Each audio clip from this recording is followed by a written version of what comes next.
high school, they called me Ribio or Trib, or remember you guys, you called me Torpedo. Torpedo! A lot of guys. So, I mean, we went to played high school ball with EJ, man. I'll tell you one thing about EJ, man. He was one of the hardest linemen to face, man. You know, he harped on, you know, he always had good technique. He did the little things right, and that's what made EJ a beast player, you know. And so we used to have some battles in high school, man, and we had a really good team down there in my institution. We were loaded. We were loaded, dude, and I try to explain to them, dude. We had so many players. We weren't even like EJ and I weren't even in the top 10 players on the team. You know, that's just how good Miami Central was. But man, I'm from Miami. I went to Carson Newman, a Division II school. We can get into the whole recruiting offer process, but I'll share the story of what led me there if you guys want to know about that. But it's a Division II.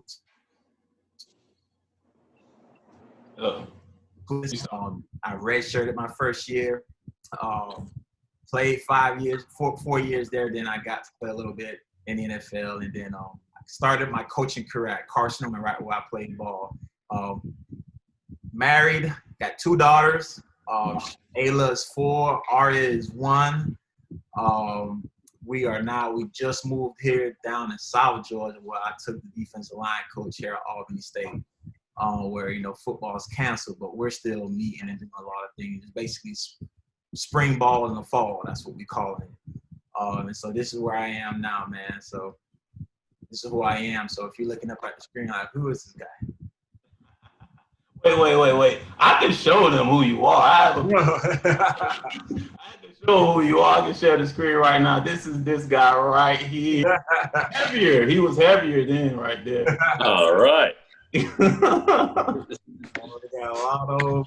So like I said, I can start it off. You know, like I said, the guys can ask you 3 questions about football, or it can be about anything, or you can have 3 questions about life, whatever you want to ask them.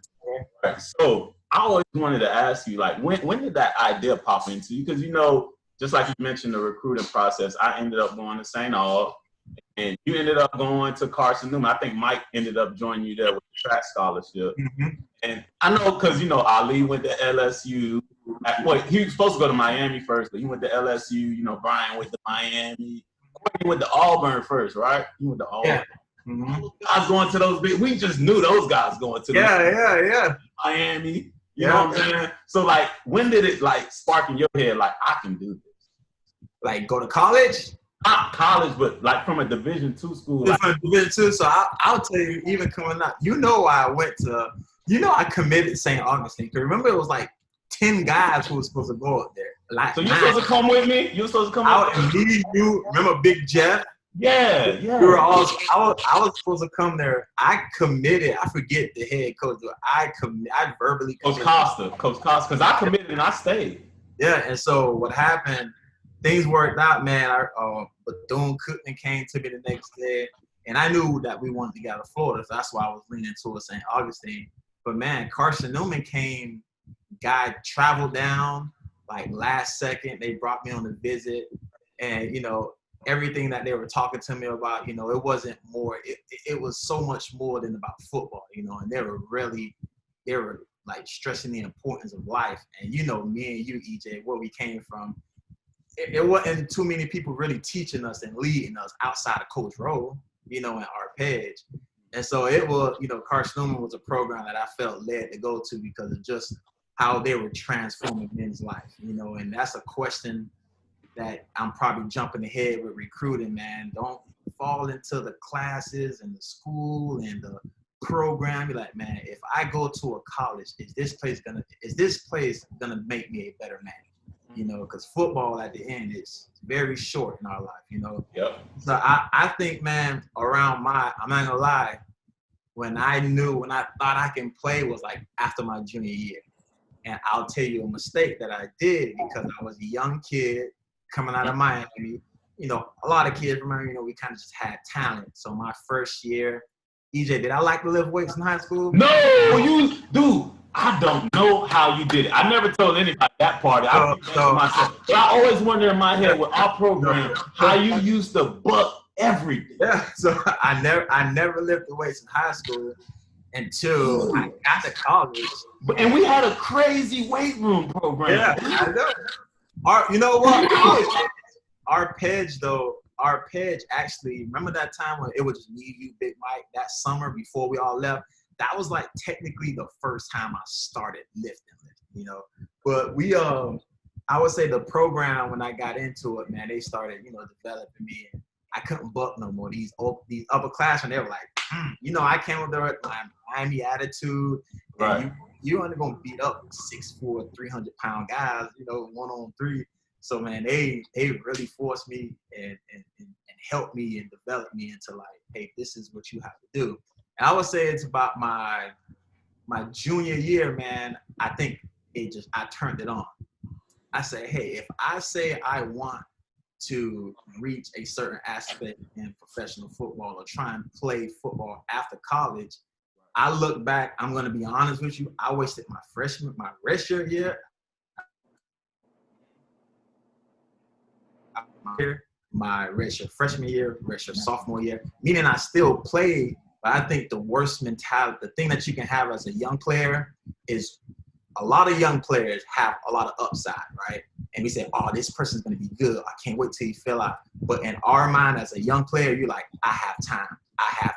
I got next year. And then before you know it, you're in your senior year and you're looking back like, man, look at all the things that I didn't do. And then I'm looking at my junior year and I'm like, what could I really have done, if I had did those little things that I'm turning it on now my junior year, on my redshirt year, my freshman year, sophomore year. So I think a deadly trap for the younger guys, especially the underclassmen, the 9th, 10th, 11th grade, the freshmen, sophomores in college, is this mindset of I have time. Man, time is a killer because if you're not using it, you're only killing yourself, And so that my junior year is when it kind of, clicked on for me. And man, I just started doing the things that I didn't do in high school, right? I did extra workouts and just did the normal things that you're supposed to do to make yourself a better person. I said, I wanted to play. I asked myself this question. I said, I want to pursue the next level. And I had to be real with, I didn't have to talk to any coaches. I had to be real with myself. And I was like, am I doing what it takes to go there? And I wasn't. I was middle diving. And once that roller coaster started rolling, man, it really taught me that, it doesn't matter. I know I was going to go at it with my full heart and I'm going to let the chips fall where they may, but everything, man, and it's not to be selfish, like you're not promoting yourself, but with anything you do, you always have to be real with yourself and you have to self-examine yourself every single day and be like, okay, did I really do what I need to do? I can't post this and I can't say I want to do this and I'm internally not doing it. And mentally, I'm not doing it. And I think my junior year, to answer your question, my junior year in college, it mentally, a light bulb came on and I started looking inward, And so that's when I knew I can go somewhere with this if I keep going. Yeah, that's big. That's that inner confidence that we always talk about, guys, of believing in yourself. And Jackson, we had that conversation. You cannot be the best lineman, or any of you guys cannot be the best lineman if you don't see yourself there. If you don't have that conversation that you're having with yourself, are we doing the right things to put myself in that position? And a lot of you guys, these guys, training now. We just had a session early this morning, so having that motor. All right, so you guys heard part of his story. Do you guys have any questions? And we can start. Seth, you're first on my list. Okay. I haven't written down on my phone. Let me see. Okay. My first question, what was your plan B if sports didn't work out? What was my plan if sports didn't work out? Yeah. So after college, I made sure I graduated. I had like 2 plans actually. I graduated with a sociology degree. Oh, really? I have a sociology degree too. So I had my senior year, I set up while I was training at the college, at my last spring before I graduated. I did all my service hours in the field of like being not a probation officer at a jail, but a probation officer at home, for young juvenile teens. And so I was going to work in somewhere in that field, which I later in life ended up working with after I did football. So I had like my resume, I had my intern hours already done and completed, and I had something set up for me to jump in right after. And I was also learning how to, I was going to be a firefighter. So if I didn't want to really go that route, that's something you can still do after college. I had every intention, guys, on being a firefighter. That was like my first thing. Even when I was in college, I was like, oh, this is kind of tough. But those were my two things that I had planned for myself. I was gonna, be a caseworker, a social worker, something along in those films, that field dealing with the youth and teenagers, just because I understand where a lot of these teens come from, because I was raised in that environment. And so it was the closest. You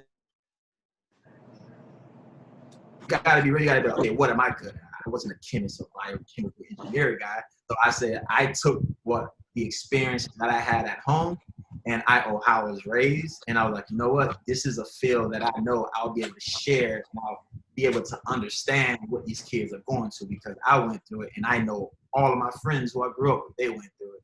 So that's what led me down the sociology field. And then the firefighter was another thought that was seriously considered. So and then I had everything lined up, and that goes on with my story. So the spring I graduated, and then May I got a call saying, hey, you have a tryout. And then football took after that. So football took off after that. That was the Dolphins, right? The Dolphins, right after the draft, they brought me in as a tryout. So I wasn't even a free agent. If I broke my leg, I had to come out of pocket for that. So what made you really like take that risk? I know Nuke took the same route too, right? You remember Nuke? I don't know if you guys had that conversation. You broke up. What made me take what route?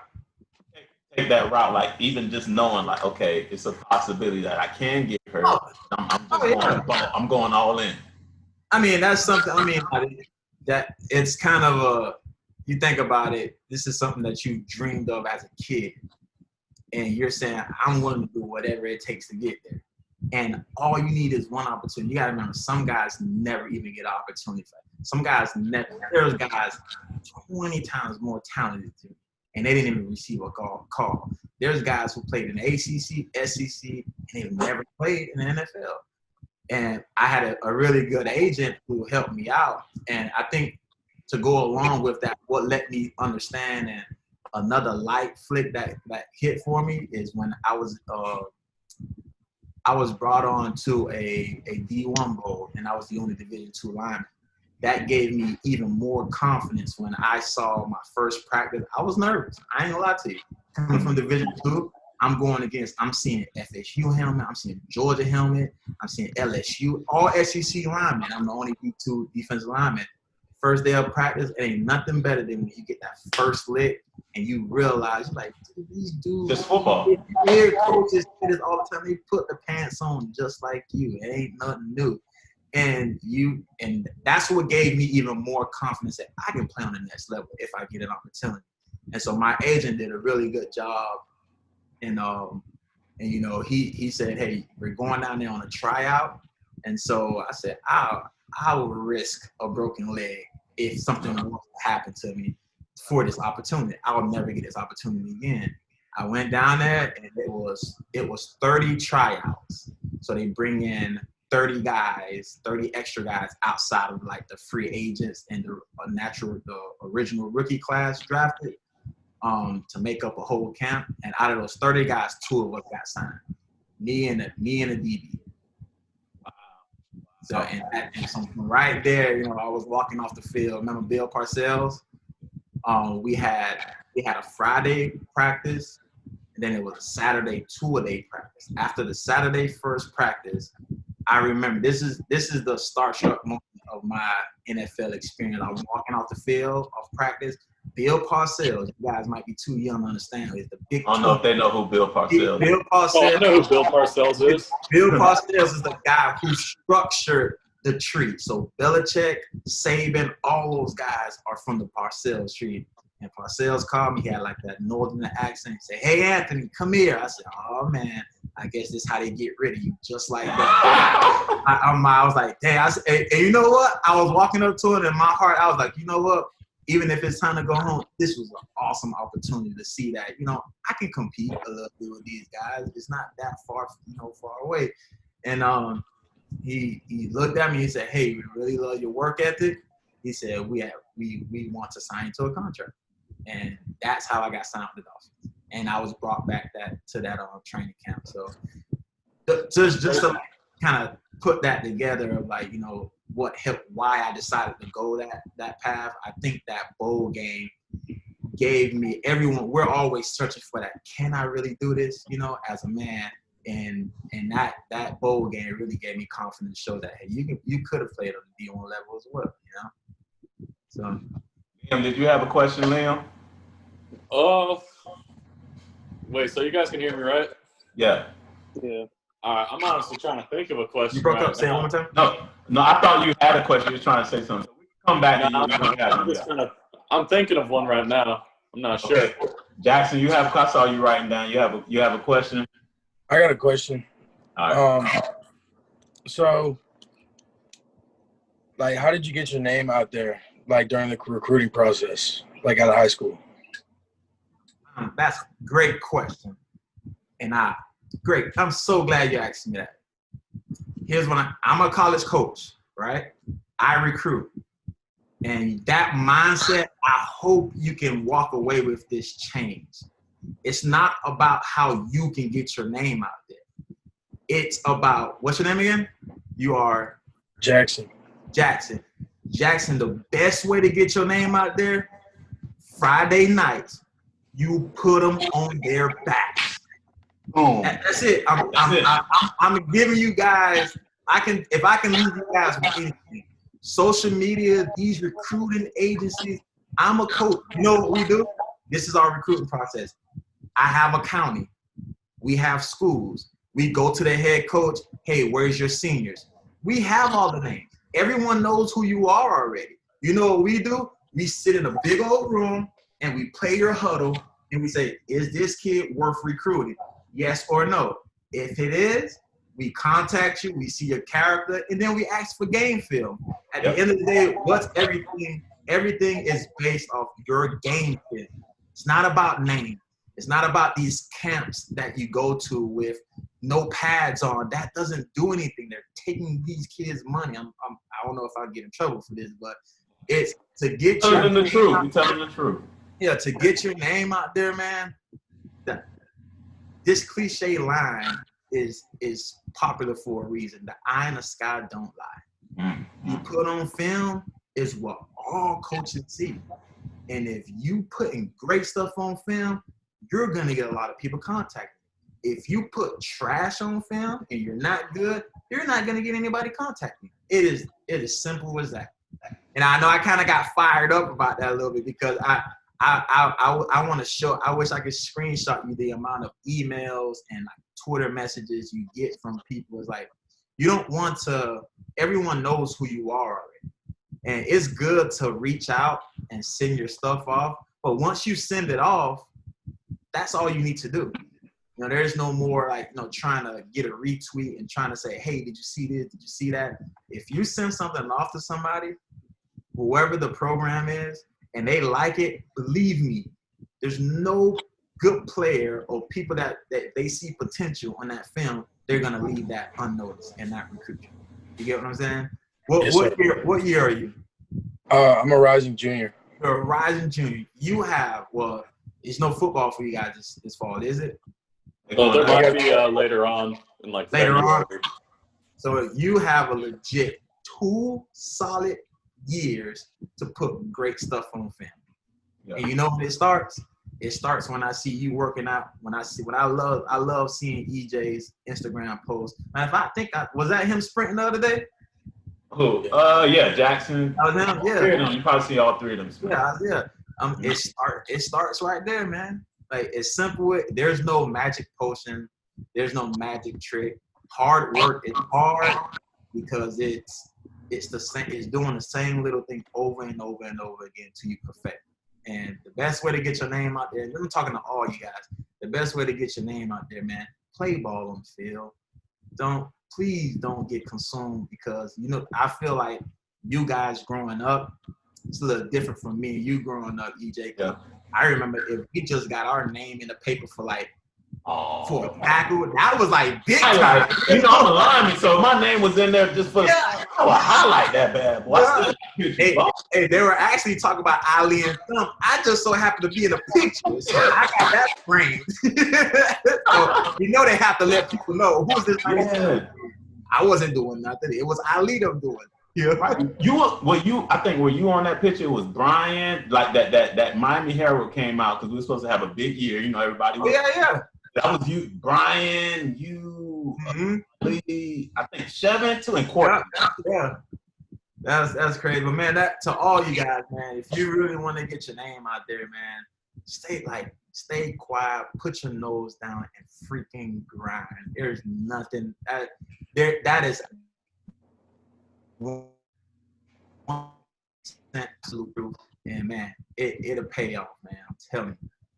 Cool. It's funny. I hope that answers your question. I hope it at least changes your mindset of like, how do I get my name out there? Yeah, it definitely does for me. Yeah, thank you.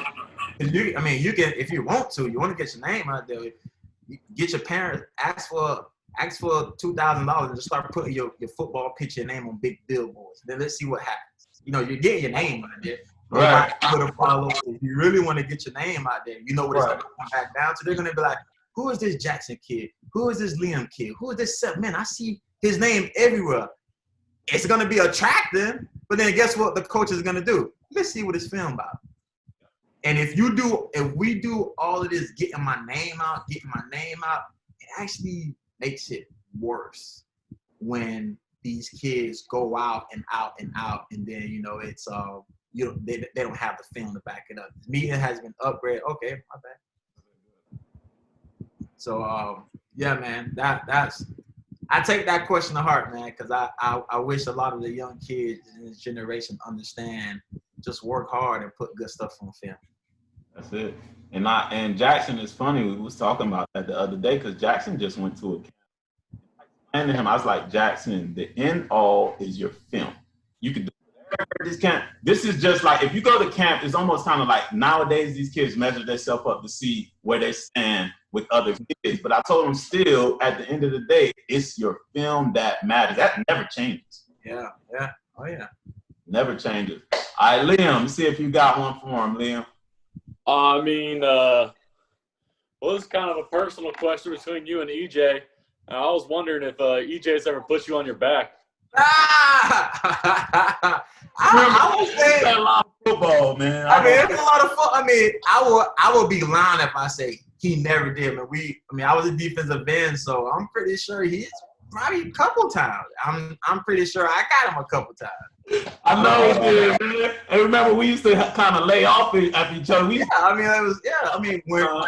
It's days, dude. Like, I'm not gonna sit here and try. I'm not gonna sit here and try and be proud of like EJ never blocked me. Heck no. He blocked me. I'm telling you, I didn't like going against him because you think you can just run him over, but he was there. He was in your face. You know what I'm saying? He had great technique, man, and he was great for us, man. That's why he was a starting tackle for us. Now, put me in front of Scary Barry, I can do something. Bobby and all those guys.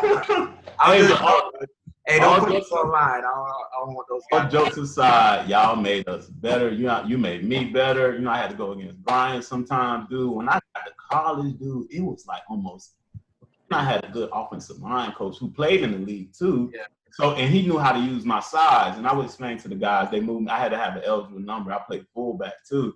Yeah. And, dude, I'm telling you, like, the battles that we had it was so – like, we don't realize, I think, how hard it was, like, our practices and, like, because we were there, we were in it. Then now we step out of it, just like you said before Liam came on. Like, we play with so many great athletes. at one high school, dude. High school. That our senior class was like the most a high school that signed down in Miami. That was nuts, man. There were some beasts.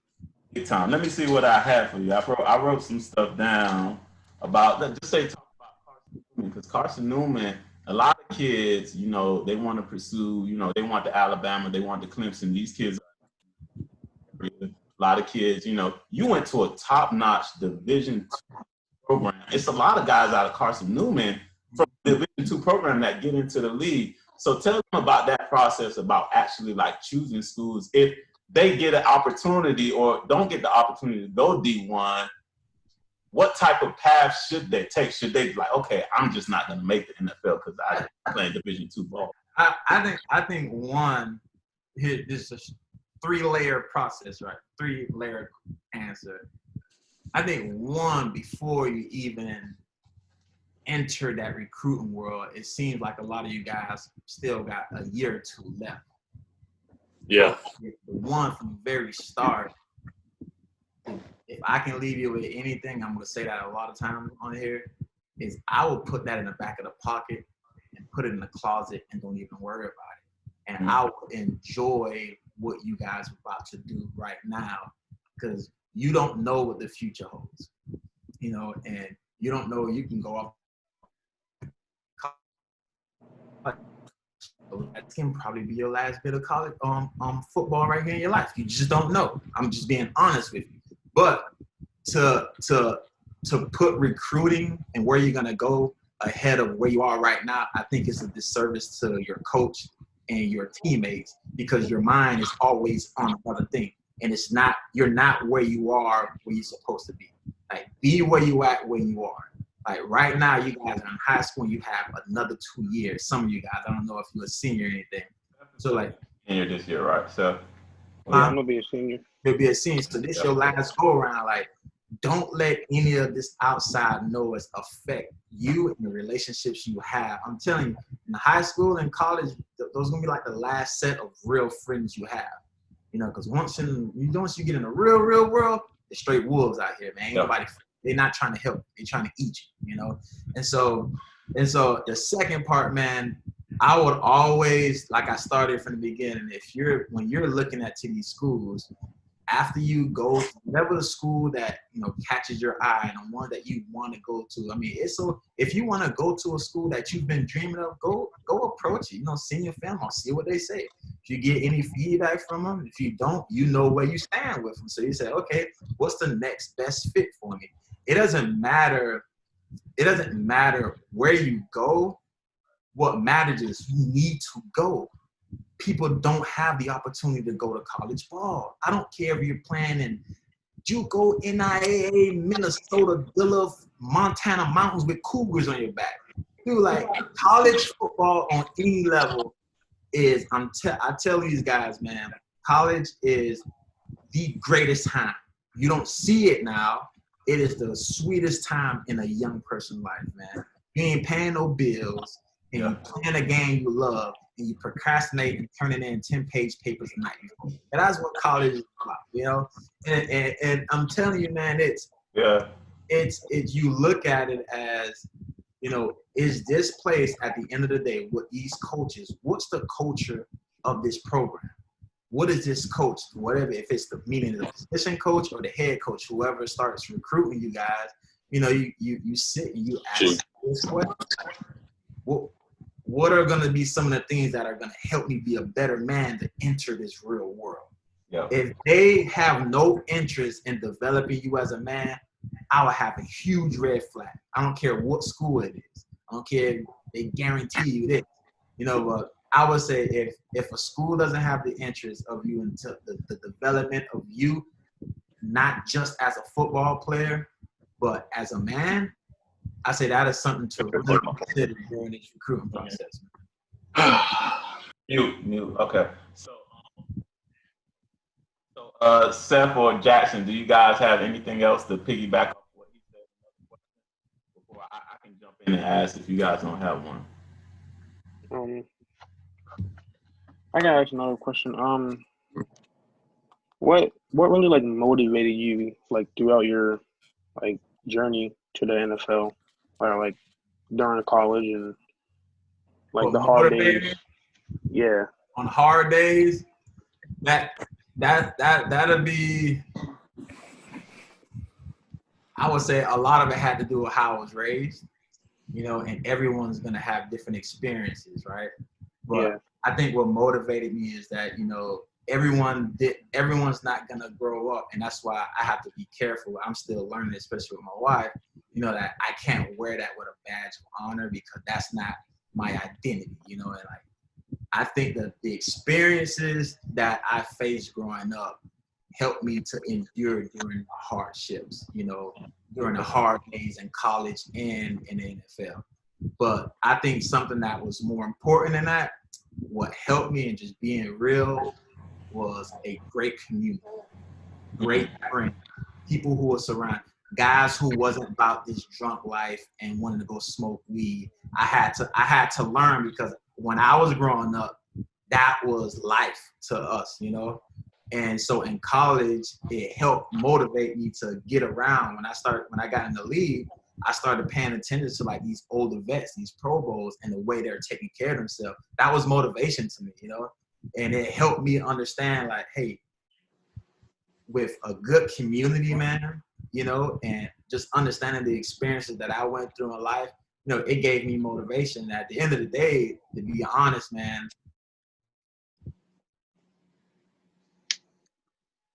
what changed my life what changed my life in college was my relationship with the Lord, and so I got to understand a lot about the grand scheme of things, and that was really my motivation in the league.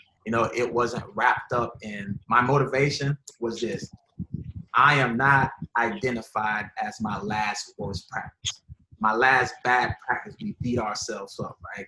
And it destroys our confidence. And at the same time, my identity wasn't wrapped in what? My best performance, because now I can see it and now I can be big. You get what I'm saying? And so the motivation was for me was to always continue to do the little things right, man, and to focus on what's greater. What's more important to me was my relationship with the Lord was very important to me. And that helped me out through my journey because I knew there was nothing that I could have encountered. If there was no bad day that I knew I wasn't protected from, and so that I knew I couldn't endure because I know I had a relationship with my Father who exceeded everything on this earth, and so that's me personally, but I think to build off from what you guys about the experience, man, your community is gonna be big.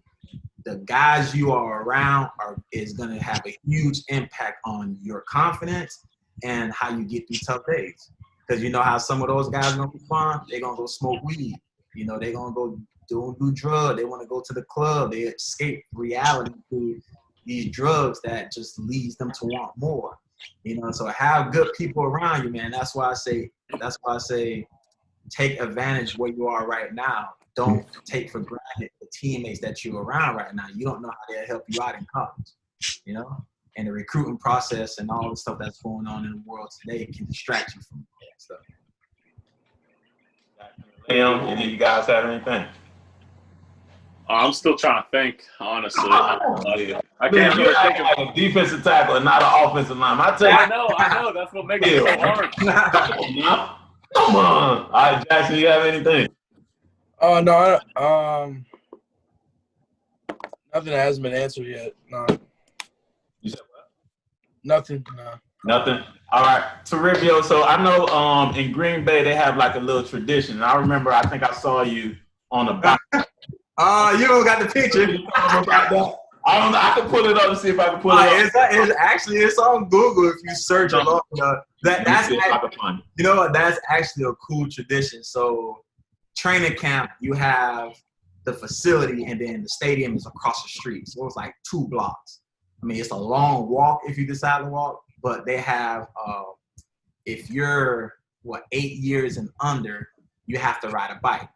And dude, it's so awesome because you have kids come from all across the United States for training. Training camp lasts about 2.5 weeks, and they come like on a vacation.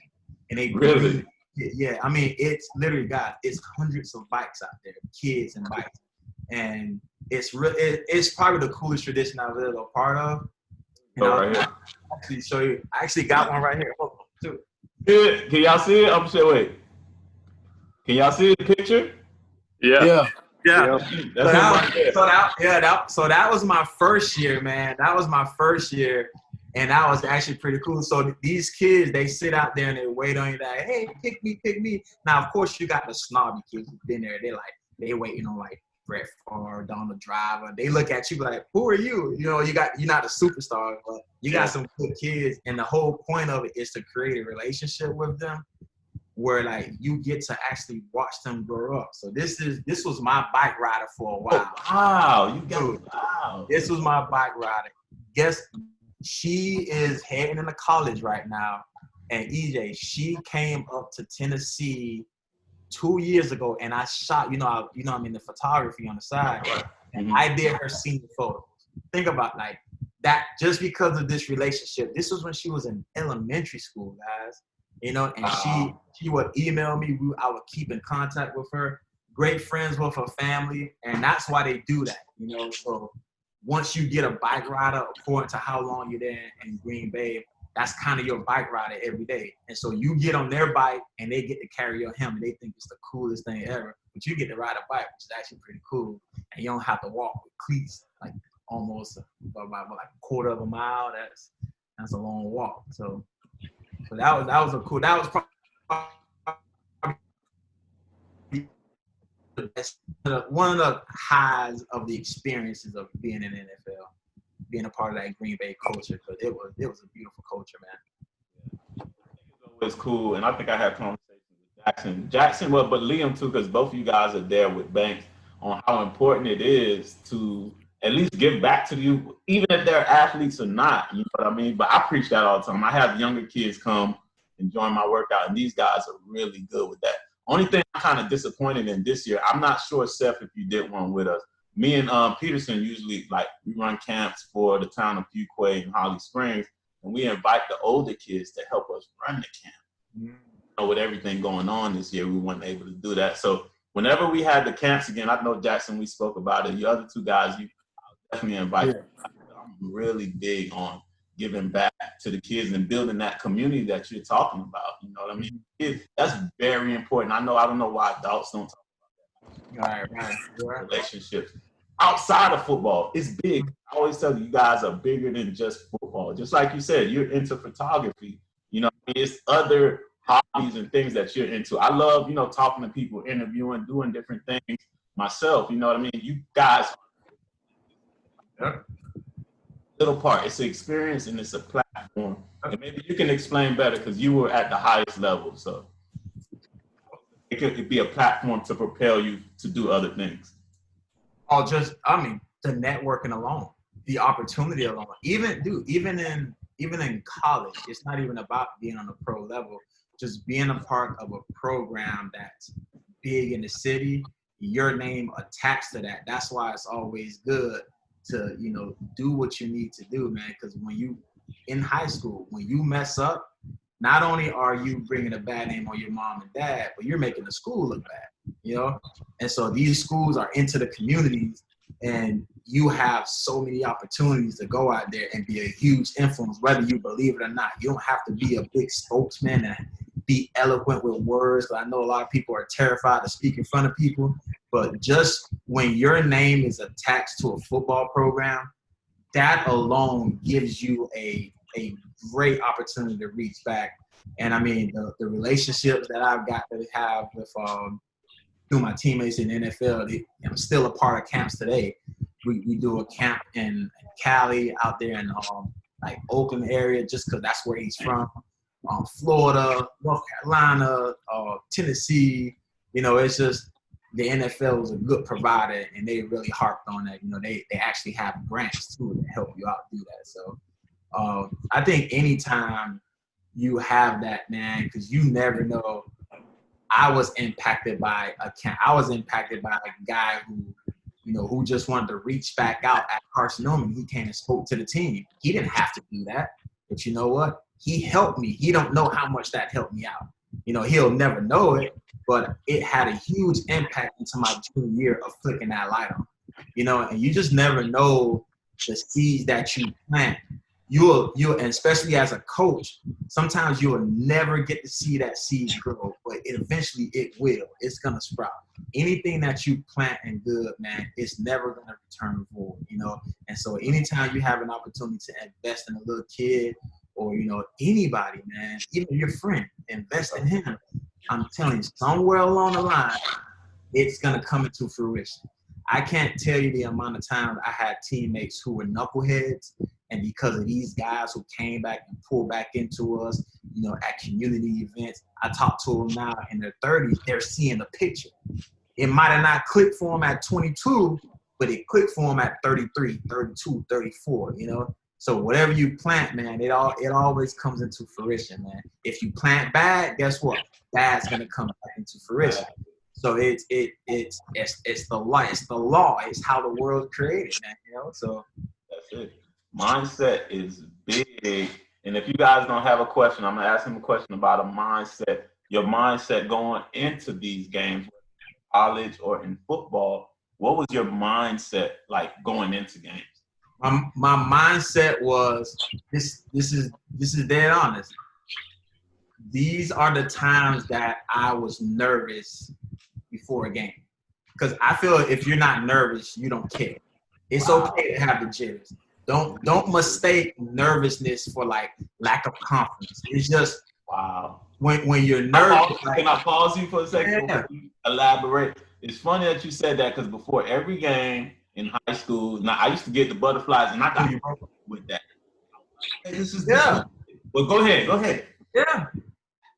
Nah, because you're nervous because you're thinking about, I don't want to mess up, because you care. You know what you put in. And I would say that my mindset was always easier. I always loved just the normal jitters versus the cloudiness of the lack of confidence. I know when I lack confidence before a game, it's because I look back during the week and you know what? I half-ate it. I didn't work hard that week of practice. From Monday to Thursday, or being in the game, from Monday to Friday, I knew I took plays off. I cut corners. So I can't even be real with myself on Saturday. I'm like, man, like it didn't give me the confidence that I really needed. But when I did my mindset, when I did the little things right from Monday to Friday, dude, I was 100% that I was going to whoop that person in front of me. You know, because I knew I was prepared. And being prepared, the mindset, it takes great discipline. Guys, I don't want to hear anything about, oh, this guy's a better athlete. No, the great players have the discipline where the normal average players fall off. You know, where average is, discipline takes you to elite level. Because when you do the little things right, it helps your mindset, it helps your confidence, and it helps you understand that you can do whatever you need to do. You can handle business, you know? And so my mindset was always, my mindset was set up. It wasn't the day of the game. My mindset had to be set up on Monday, you know, because you can't just turn it on that game day, you know? And you got some freakish athletes that can do that, you know, but you know, for a player who like me, I was 6'1", I was a short defensive lineman. I had to do everything right, you know? And so I think my mindset to me is connected to the disciplines and actions of what you've done leading up to game. Yeah. Okay. So I'm gonna ask him one more question, and I'm like, if you guys like, last question, I'm gonna ask Toribio. All right. So how we take that football mindset and put it into the world now? I'm not playing football anymore. How can I use those same skills and translate it to the world and everything else that I want to do with my life? Because one, I think you're doing that right now, and it's showing by example how you're connecting with people. You're investing in these kids. I'm talking about you, EJ, because you've been a part of a football culture that's instilled in you that, hey, you endure through hardship and you help other people and you always put others first. It's a team mentality. Right. And I always tell people, I think the greatest shock, I think we all, as any athlete, football, soccer, volleyball, we have the advantage. Why? Because we actually had to earn things. You have to earn your position. You know, if you don't work hard, you're not going to get that spot. If you want that spot, you got to grind and go get it. Have a mindset of discipline, right? And so in the world, you're going to hit so many hardships and things. There's no such thing as fair. And so to me, I see football prepares everybody because it's almost like you're in a lab and you get to train, you get to do it, and you get to repeat and live out these examples that you're about to be put in real life, but it's in the game. Because when the clock hits 000, it's over. And guess what you get to do? You get to do it again. But in life, it never ends, until you pass away. So you're gonna endure, I think, the things that you're being taught about, being on the team, being a leader, doing the little things right, having a discipline, being a we guy, a me guy, talking about it's all about me. I think the world is surrounded, and if you're really looking at it right now, guys, social media is the biggest culprit in building up that look at me mentality. Right. All about me. The world teaches you this. Me. What do coaches do as soon as you get on the team? They break me into what? Into we. And so when you get in the world, you start seeing that everything is not about me. And so you truly know what it is to be a team player, because I'm telling you, people are always out there trying to scheme over you. That's the world. I call it wolves. Right now, you're in a safe haven. You're being bred and taught how to do things, because when life after football, it's not fair. And the tools that you're going to have if you take football seriously, you're going to be over-equipped to handle any adversity you face. Because normal people, this is why I say we have an edge. People who aren't athletes, you know what they do? They crumble under adversity. They're weak. They find excuses. They say this. They say that. Athletes, we know, hey, shut up. I can't make an excuse. Get it done. Plain and simple. You know what I mean? And so even though you guys aren't in it right now, I believe as an athlete, we have a clear advantage when we go out into the real world, because we know how to work, we know how to face adversity, and we know how to treat other people, man. That's important, man. Treat people right, And so be about serving and helping people, man, and that'll take you a long way, because you're gonna have a boss one day. He's probably gonna suck, unless you can be a millionaire and not have to get a job. And I'm telling you, but having that boss that sucks over you one day, whatever, when football is long gone over your life, you know how to endure through that, That's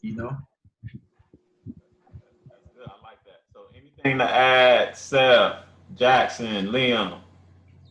How have you, when you're not playing, I don't know about you, but whenever I'm playing, I kind of get out my inner demons, but whenever I'm not playing, man, I feel like doing some not nice things to some not nice people, man. So, how do you deal with that when you're not playing football anymore? So I learned. I like that. There's a lot of things. I will tell you this: experiences growing up, I didn't experience a lot, So there was a lot of things, man. Even now in my 30s, that I'm learning, that I probably should have learned when I was 16, but I didn't. And I think what helps me personally, man, find a hobby, man. What you like to do? I mean, I like to lift. Man, you're aggravated. I'm talking about something completely away from weights. So I found, and it was something that was instilled. This is going to be different for everybody, but me personally, I really dove more into the art and photography. I love hiking. I love being outdoors. That takes me away. You guys are in North Carolina too. Blue Ridge Mountain.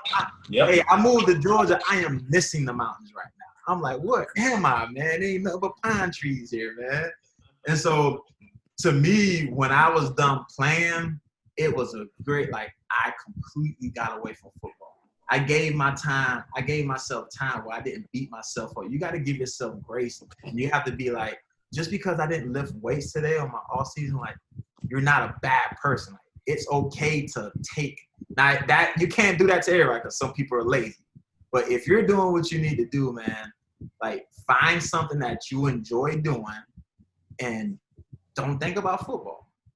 That's what helps me with the I want to, that when I want to get out of when I leave that building and coaching and I'm home, I don't want to look at football. I don't want to look at film. I don't even want. That's why I watch soccer. Oh man. Like I get away from it, man, because it helps. It refreshes my mind, and you don't want to listen. You don't want to burn yourself out. That's how you burn yourself out, man. I get that, but soccer, come on.